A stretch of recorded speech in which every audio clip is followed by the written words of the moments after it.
Number six would go to proofreading. Okay, proofreading. So people write books. People have content. Websites need copy, and people are not grammatically correct, but they want to come off, especially if they're an expert in their field. They just may not be English expert. You could sell your services as a proofreader, and if you don't have a market, one of the best places to put yourself up is like Fiverr, and you could you can set your own prices, and but you got competition. But the Fiverr, even if you got the competition, once you price yourself right so that people will pick you, it makes your level of seller go up and up and up, so that they can see, oh, they've done this many jobs. Look at all of the good responses. So once you do that, that's when you raise your prices, because people will pay for quality. That's right. And quick turnaround. Quick turnaround. If you're going to use Fiverr, that right there, even if people don't like everything that you do, that can still save you because you did a quick turnaround. They didn't have to hound you to see where you at with getting their stuff done. A quick turnaround could save you. And customer service too. That's all a part of customer service. So that's part of your customer service turnaround, and also having a way for people to get in contact with you. Yeah. So I got I was like, so to go over, we have real estate. Yep. You were writing it down. And number's 8. Uh-huh. Okay, I'm number 8. Okay, number 8. Blogging and vlogging. We'll put them in the same category because I know nothing about this. This is again the crafting, right? Right? So blogging, vlogging, and even podcasting, right? You get money off of this stuff. And shoot, if you're paying for an internet connection, you might as well use it. Let it help pay you, because one blog post could actually pay me a couple $100, and people are probably like, "What the heck is she talking about?" One blog post pays me, and I want to tell you why. Because Tiffany believes in getting referral links. So I may talk about something in a couple sentences and say, if you want to learn more about this, click here to buy this person's ebook. I just made me a little bit of money. Which you're breaking up again. Okay. Now I was saying a blog post can really pay you, because if you are blogging and you have referral links, you can have a couple sentences about a particular subject and say, if you want to know a little bit more about this particular subject, click here, and then that takes them to Amazon to buy that person's ebook. Yes. And that can give you a little bit of money. Promote that a little bit on social media. Okay. Yeah. Look at that. Yeah. So anything that you have, you can pretty much talk about it. And there's pretty much products and services that you can, if you're going to use referral links and affiliate links to supplement, there's a product for everything. I mean, so let's say you're a stay-at-home mom and you want to blog, podcast, or vlog about your life, right? What do stay-at-home moms use? They use cleaning products. They buy food. They buy toys. They buy clothes. So your market, anything that your market would purchase, is anything you could promote indirectly or directly. I mean, because shoot, everybody realizes now how it works. So even if you want to be like, I use Clorox cleaning product because Clorox giving you a check, that'd be a nice check, I imagine. But I use Clorox cleaning products, and the products that you promote are Clorox based. That's respectable. I mean, it's most people can recognize authenticity, and that's what most people are buying into, your authenticity for what you know. Like we're sitting up here talking about mommies because we've tried several different businesses and different programs and different so it's authentic, it's real. Like, we've done it. We've done a lot of things on the list we have done, or still doing. So it's authentic.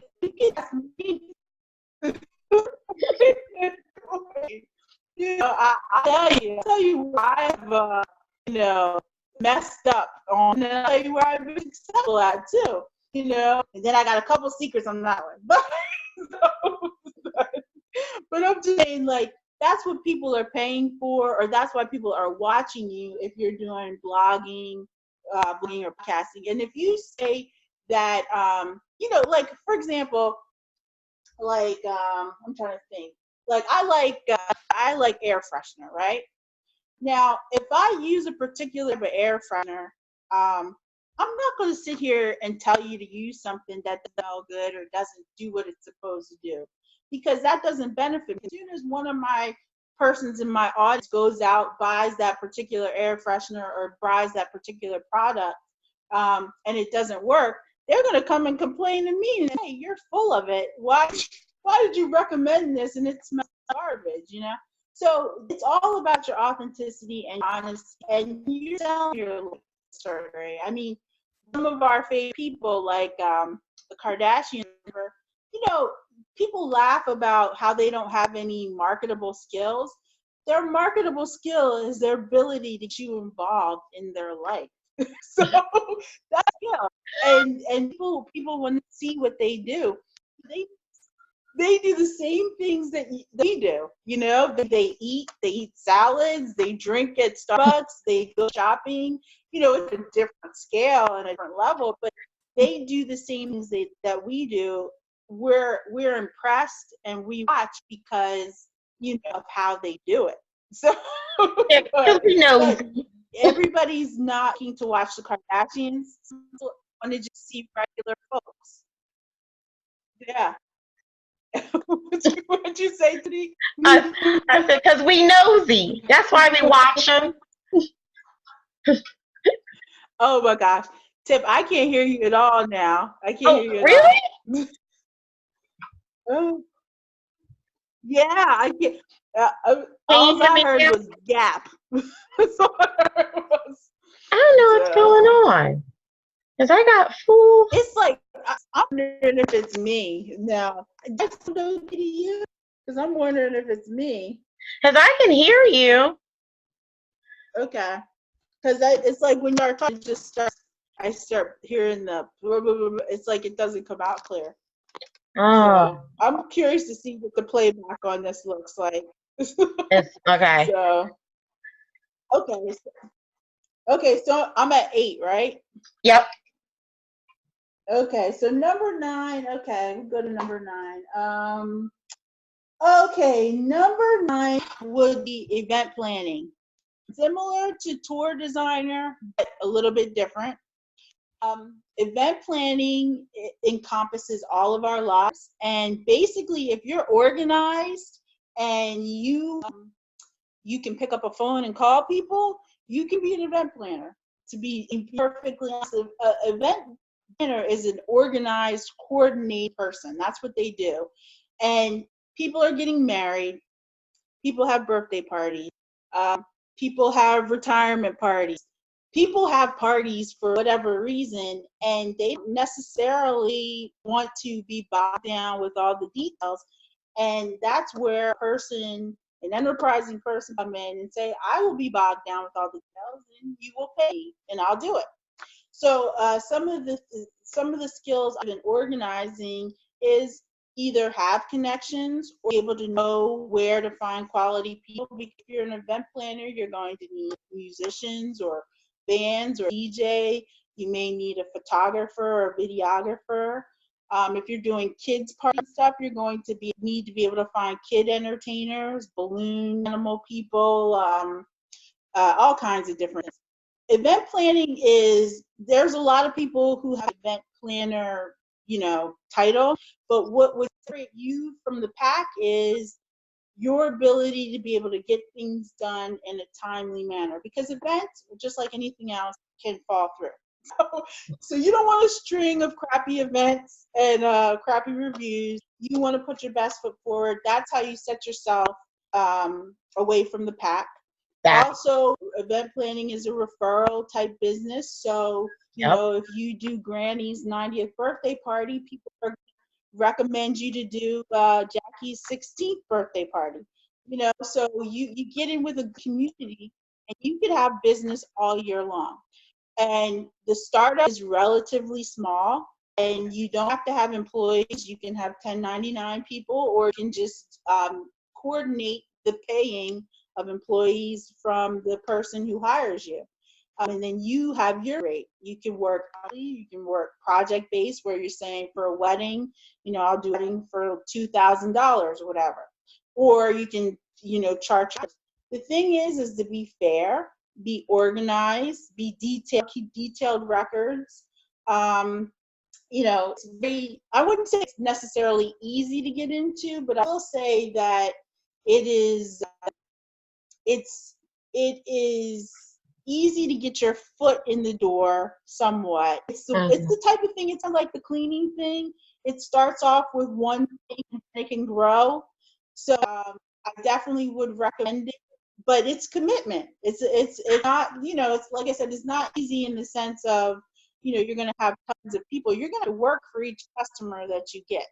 So I'm playing, but I think it's a good thing for stay-at-home moms and for people who might be in jobs.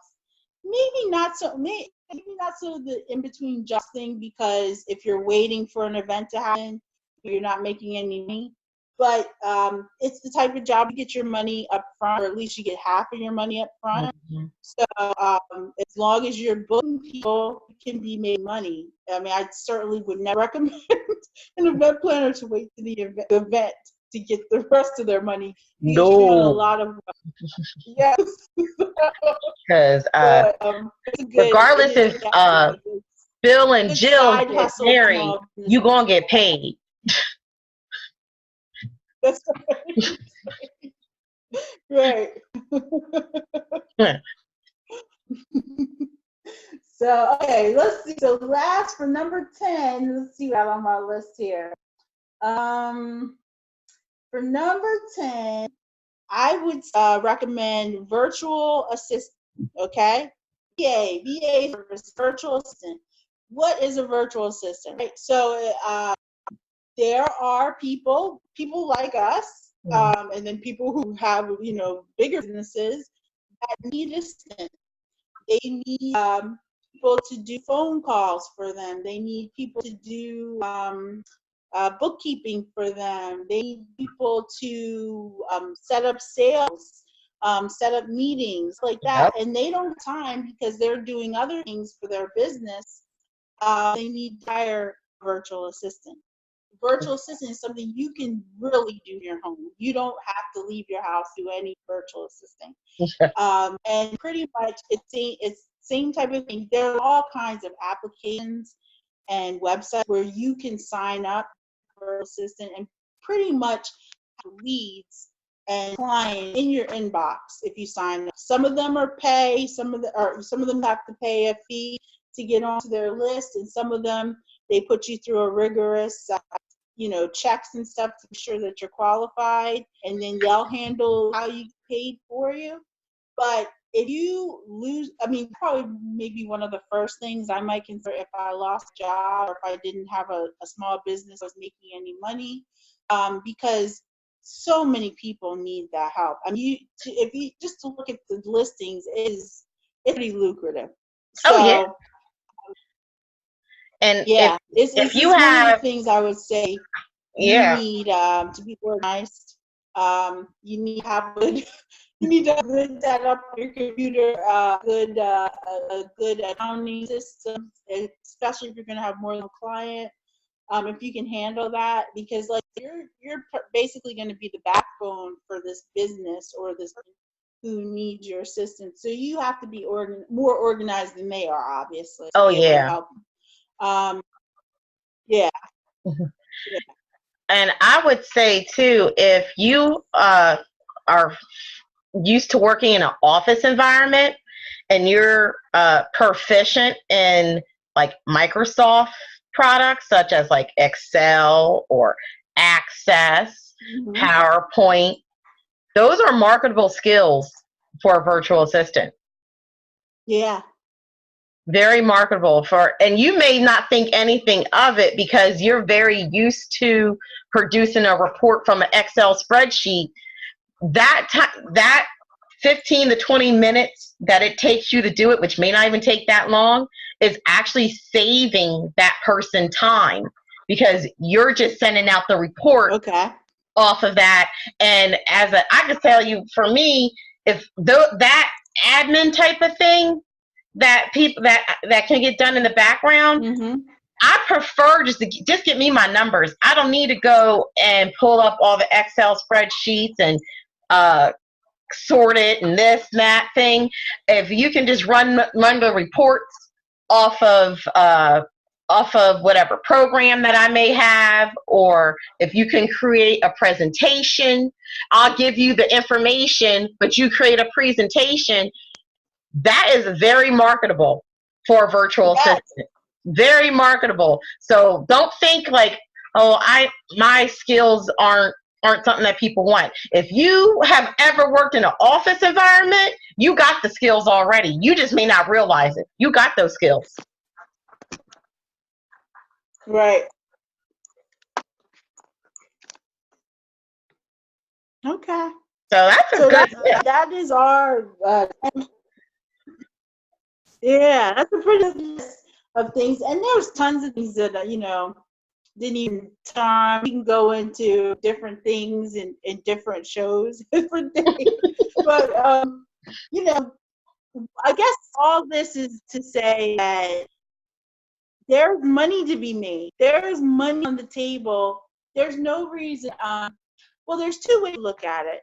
If you are in between jobs, or if you want to start something up on your own, and maybe none of these things are necessarily of interest to you, but there are ways to get started. There are ways to open up your mind. I have to say, like, whenever I've started something, sometimes I'm like real estate, for example. I'm not really that much into real estate. I mean, it doesn't whistle, but it gives me I guess a snapshot or a background, a frame of reference, something to talk about, something, it gives me something knowing about it and knowing how that whole process works, because really it's so prevalent in our society. I mean, everything is related to real estate in some way, shape, or form. You live in a house, you're renting, or you know what I mean? If you're going to stay somewhere, you're staying at a hotel, you're renting space, you're leasing a space. I mean, everything, real estate related to everything. So even though I may not have a interest in the sense where I want to actually for a career or for a job or a business, knowing about it, I would say open my mind up to other things, right? So sometimes you can use some of these ideas, try them out to get you to where you want to be, to the type of business that you want to operate. So, and to be that entrepreneur, because everything's not for everybody, Right. So, yeah. But that's a very good list. I think at least one thing a person can be like, you know what, I can do that. And they could be like, I can maybe look into that. I mean, try that out, especially lots of these things have a very low startup, very low. Even in my opinion, even the real estate is still low startup. Because because it's something that's regulated. So the government says you got to do this, you got to do that. But I still think it's low compared to other things that are regulated that you have to go through, it's a low amount considering. But I think right there, you got 10, what I would call either side hustles or businesses that you could start. Shoot, especially the cleaning, you can get that started today. I mean, something like I stayed away from food type things like selling dinners or like making candy or pastries, because technically you really need to be making that in a commercial kitchen. You shouldn't be making that in your own oven. So I wanted to steer away. You know, you need to use the health department should be coming and looking at what you're doing. Right. If you want to make food, if you want to, if you want to make candy and stuff, that should be done a different. Because I'm a stickler about food. Because I'm gonna tell you, my luck is I'm the only person at the restaurant who gets the hair in it or the bug in it. Me. Girl, that's unfortunate. I am no good. I'm that person. I am no good. That happens. It's a problem. Into food if you have a commercial kid. Yeah.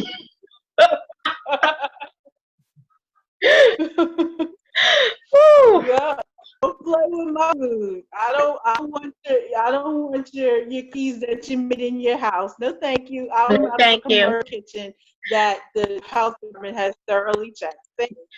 So I didn't put food-based things on there. You need to go to chef school if you're gonna be cooking for people. Well, honestly, you want to stay legal. I know people who do stuff like that. Oh, I do. But you got to be legal because and actually, if a person really does want to do that, a lot of different health departments have, once again, either free or low cost classes so that you can learn these things.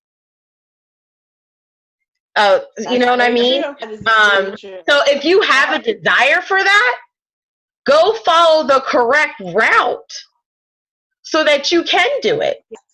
You know? Because, that's because last year, the Chester County OIC had 8-week classes to learn how to be a chef.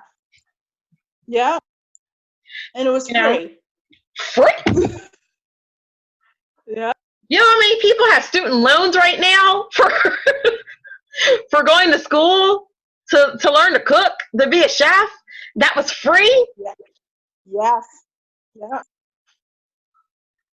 Okay, y'all. Yeah. You gotta do the research. Yeah. You just gotta do the research. I mean, honestly, like I said, if one of the things on this list, like, oh, but I prefer to make dinners or make pastries. All right, there's nothing wrong with that.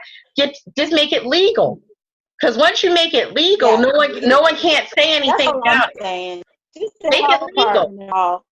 Exactly. I mean, just make sure, because you know what though? Yeah. I know for me, I used to, when I was in college, I worked in different restaurants and hotels and things, and always in the food department. Things you can always tell when you work in a kitchen that's been taught right, and a kitchen that ain't been taught right. Okay, so and a lot of people, I think they maybe don't think about it. There's always resources, especially from a health department. There's resources. They have a class because there's a certification process normally, and I'm saying certification like a half a day class, because as you know, one of my other side businesses, I'm looking to start a daycare. Well, it's for I got to feed the kids. They don't just sit there and not eat. The food handler has to have a food handler license. It's a 4-hour class where I work. Yeah. 4-hour class. I think it's like $25, something like that. Okay. And the only thing they doing $100 to get certified. Exactly. And so that at that point you legal. Yeah. You're legal. And that's a tiny investment. Tiny compared to what the investment would be if you wasn't legal. So if that is something you're looking into, contact your health department. Find out what they offer for education. You might be surprised, because after all, your tax dollars are paying for that. That's true. Shoot. So I get all my free knowledge. I already paid for it, okay? That's how I look at it. I paid my taxes. I already paid for it. That's why it's free. So, well, that was a very good listen, Nikki. I really hope that our listeners and watchers utilize some of that information. We just gave y'all 10 businesses. So go out and get your entrepreneurism on. So